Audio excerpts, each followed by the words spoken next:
আসসালামু আলাইকুম। আমি বানিয়েছিলাম লইট্টা শুঁটকির ভর্তা। এটা আমার যখন মেহমান আসছিল তখন বানিয়েছিলাম। ভিডিওটা অনেক আগের।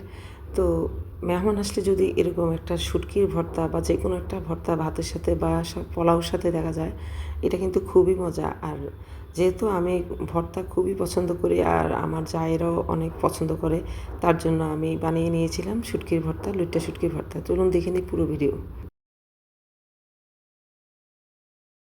লইট্টা শুটকির ভর্তা বানানোর জন্য প্রথমে আমি লইট্টা শুটকিগুলোকে ছোটো ছোটো করে পিস করে নিয়েছি। তারপরে একটি শুকনো তাওয়াতে চুলার আঁচ কমিয়ে যতক্ষণ পর্যন্ত একটা সুন্দর স্মেল না বের হয়েছে ততক্ষণ পর্যন্ত ভেজে নিয়েছিলাম।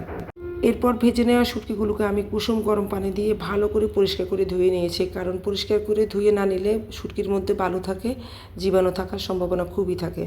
তারপরে শুটকি ধুয়ে নেওয়ার পর আবারও আমি দ্বিতীয় পর্যায়ে শুটকিগুলোকে ভেজে নিব। একদম চুলার আঁচ কমিয়ে একদম লাল লাল করে ভেজে নিয়েছি যতক্ষণ পর্যন্ত সুন্দর একটা স্মেল বের না হচ্ছে ততক্ষণ পর্যন্ত।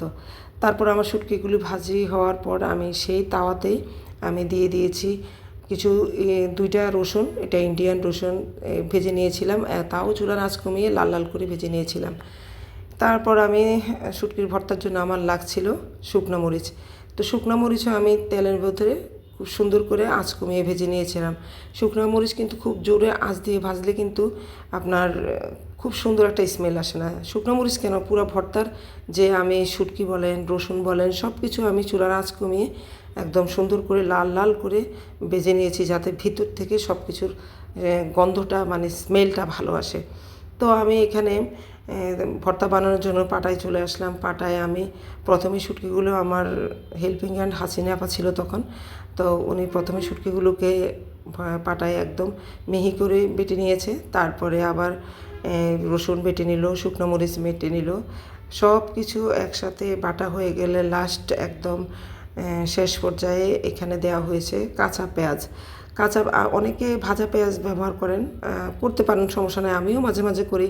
তবে আমার কাঁচা পেঁয়াজ দিয়ে একটু হালকা থেতো করা কাঁচা পেঁয়াজ দিয়ে ভর্তাটা মাখালে খুবই ভালো লাগে এবং দারুণ দারুণ হয় খেতে। এবং ওই দিন আমার যখন ভর্তাটা বানিয়েছিলাম সবাই কিন্তু খুব প্রশংসা করেছিল। আপনারা যদি কাঁচা পেঁয়াজ এরকম হালকা থেতো করে মোটা মোটা করে কেটে ভর্তার সাথে দেন, দেখবেন যে খুবই মজা।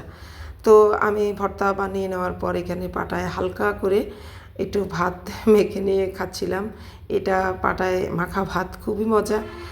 তো আলহামদুলিল্লাহ ওই দিন আমার ভর্তাটা খুবই দারুণ হয়েছিল।